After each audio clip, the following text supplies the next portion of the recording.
La réaction et le courroux, le désarroi même du peuple nigérien qui a exprimé il y a quelques minutes seulement son ras-le-bol concernant le régime de Mohamed Bazoum qui avait bien sûr abandonné le peuple, qui n'en faisait réellement qu'à sa tête, qui soutient donc les militaires aujourd'hui au pouvoir. On comprend véritablement, on va dire, ce qui anime, voilà, j'ai pas trouvé le mot, mais on comprend véritablement ce qui anime cette population nigérienne qui en a certainement marre. On va dire que ça débordait déjà.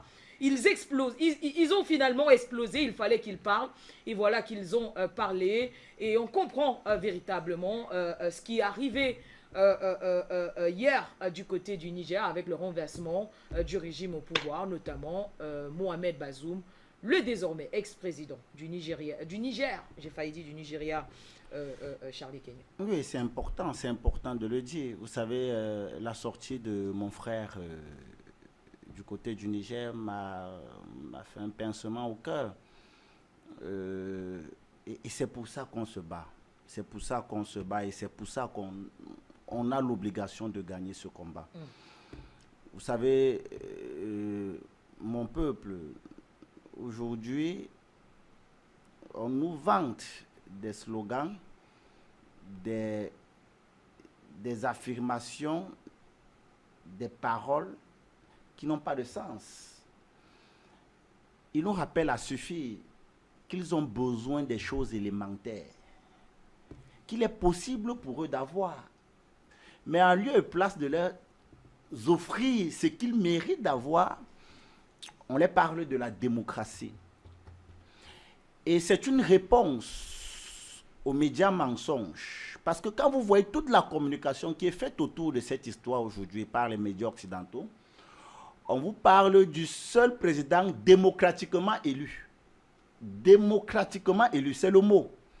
Mais on a bien envie de se poser la question, qu'est-ce qu'on a à foutre de cette démocratie? Qu'est-ce qu'on a à foutre de cette bêtise? Est-ce que c'est ça qu'attend le peuple nigérien? Est-ce que c'est ça qu'attendent les peuples africains? Mais on se souvient encore que c'est le pétrole qui a fait de Dubaï et de l'Arabie Saoudite ce qu'elle est aujourd'hui. C'est le gaz qui a fait du Qatar ce que le Qatar est aujourd'hui. Mais comment expliquer que nous avons tout ça chez nous en Afrique et on continue par des théories, par des slogans foireux et pompeux de nous dire que notre problème, c'est parce que nous ne sommes pas dans le respect de la démocratie. C'est quoi la démocratie? Qu'est-ce que les gens y mettent à l'intérieur? La démocratie même se pratique où dans le monde? J'aimerais bien qu'on me donne des exemples. Les États-Unis est une démocratie? C'est quoi la démocratie? Le peuple nigérien aspire à se soigner. Ils aspirent à voyager, ils aspirent à prendre soin de leur famille. Ils aspirent à aller à l'école. Ils aspirent à un bien-être. Mais on nous parle du seul président démocratiquement élu. Quelle démocratie il y a eu au Niger? La passation de services qu'il y a eu entre Mohamed Oussoufou et Mohamed Bazoum, c'est ça la démocratie? Qu'est-ce qu'ils entendent par démocratie? Et vous voyez, c'est le slogan, c'est ce qui est vanté aujourd'hui, c'est la propagande qui est entretenue dans les médias mensonges. Qu'est-ce que nous, les Africains, nous avons à foutre de cette bêtise? Ça nous apporte quoi? En 60 ans d'indépendance factice, entre guillemets, on nous a dit que nous étions sous la démocratie. Ça nous a apporté quoi en Afrique concrètement? Vous avez un continent et mon frère le rappel a suffi. Avec une pincée, vous écoutez la tonalité de ses paroles. Il vous dit clairement qu'on a tout. On a l'or, on a le diamant, on a l'uranium, on a le pétrole, on a le gaz. Mais on manque de tout. Vous expliquez ça comment? Un pays comme celui-là, qui permet aux centrales nucléaires françaises de fonctionner, n'a pas d'électricité. On veut nous justifier ça sous la démocratie. C'est quoi la démocratie? C'est quoi cette bêtise? Quel pays au monde alors où nous parlions pratique la démocratie? Il n'y en a pas. La plupart des pays occidentaux sont des dictatures, il faut que les gens le savent. Sont des dictatures. Mais vous ne pouvez pas être présent aux États-Unis si vous n'êtes pas adoubé par deux grands lobbying, les lobbying américano-juifs qui contrôlent la finance internationale tels que l'EPAC, ou encore les lobbying des complexes industriels-militaires. Si ces deux lobbying ne vous adoubent pas, vous n'êtes pas présent aux États-Unis. c'est un pays comme ça, on veut nous parler de modèle de démocratie. La France est une démocratie. Un pays où les 8 plus grandes loges, plus grandes chambres maçonniques étaient obligées de s'asseoir pour adouber la réélection d'un des leurs. Un pays où vous avez un président qui se plaît chaque jour de faire passer des textes sous ce qu'ils ont appelé la 49.3, c'est-à-dire que vous avez un élément de la Constitution qui consacre la toute-puissance de la présidence. Est-ce qu'aujourd'hui on vote les lois en France?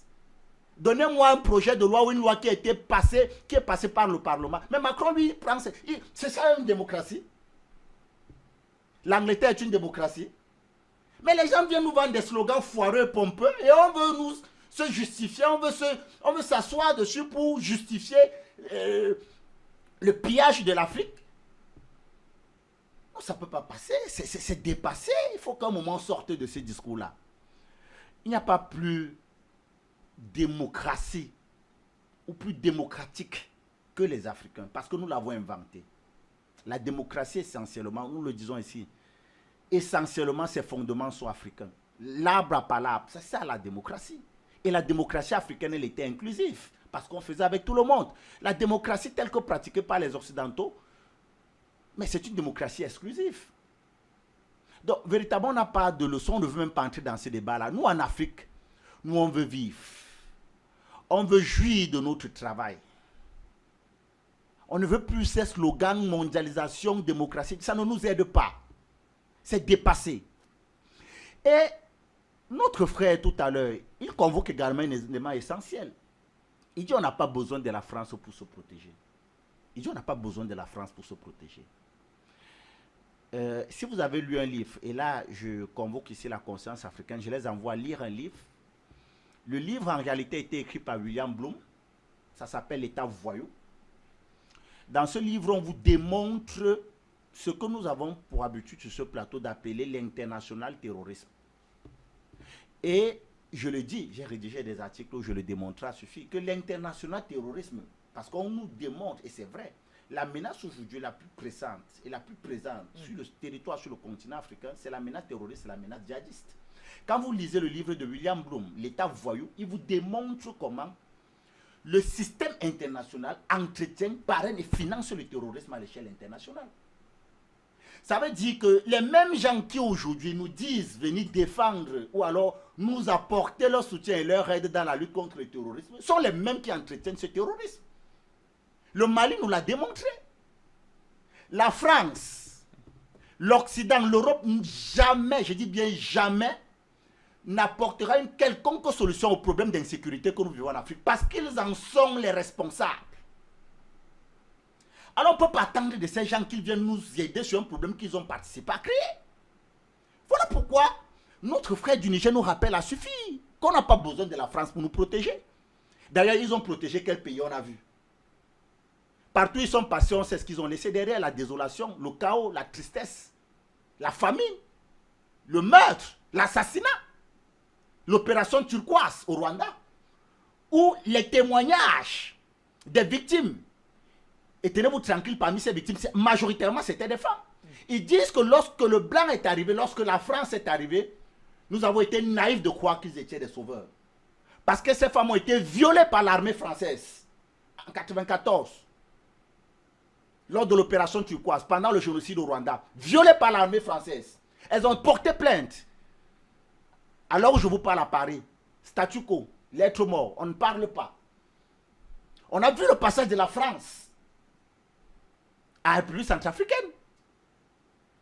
Mais est-ce qu'aujourd'hui, un pareil pays même peut venir même parler là où les Africains parlent? Ils ont apporté quoi au monde? Ils ont même apporté quoi à l'Afrique?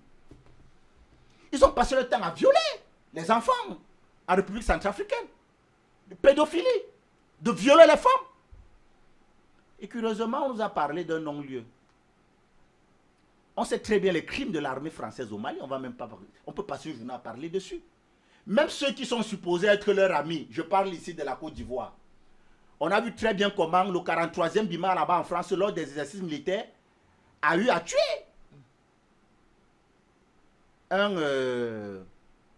un berger ivoirien avec pratiquement une quarantaine de son troupeau. On nous a parlé d'une erreur. Je ne vous parlerai même pas du Tchad, où toujours, lors de ces fameux exercices, ils ont eu à tirer sur le domicile de l'ancien, du commandant adjoint de la garde présidentielle tchadienne, du temps du président feu maréchal Idriss Déby. On nous a parlé d'une erreur, d'un acte involontaire. Mais est-ce que ce pays-là peut véritablement aider les Africains? Non, aujourd'hui, je pense que nous saluons le peuple fier et fort du Niger. Nous leur apportons notre soutien. Nous saluons l'armée nigérienne, nous leur apportons notre soutien. Et nous n'avons pas de leçons à recevoir de qui que ce soit. Les Africains, nous connaissons qui sont nos amis et nous connaissons qui sont nos ennemis. Nous savons ce qui nous attend et nous connaissons nos défis. Nous connaissons les enjeux et nous connaissons les devoirs et les responsabilités qui sont les nôtres. Et pour cela, nous n'attendons pas de leçons ou alors d'orientation de qui que ce soit. Parce que jusqu'en date, on a compris qu'en réalité, à 80%, à 90%, les malheurs que nous vivons sur le continent africain, les responsables sont les mêmes qui aujourd'hui, sous le prisme du respect du droit international et de l'aide internationale, nous vantent chaque jour des valeurs auxquelles eux-mêmes n'y croient pas, ont investi nos capitales, ont investi nos pays avec leurs armées pour simplement continuer à maintenir nos pays sur une certaine prédominance et bien sûr spolier, piller l'Afrique de nos richesses de nature à renforcer leurs capacités et leurs volontés hégémoniques vis-à-vis du reste du monde. Merci. Merci Charles Kenyé. Afrique Média, le monde, c'est nous.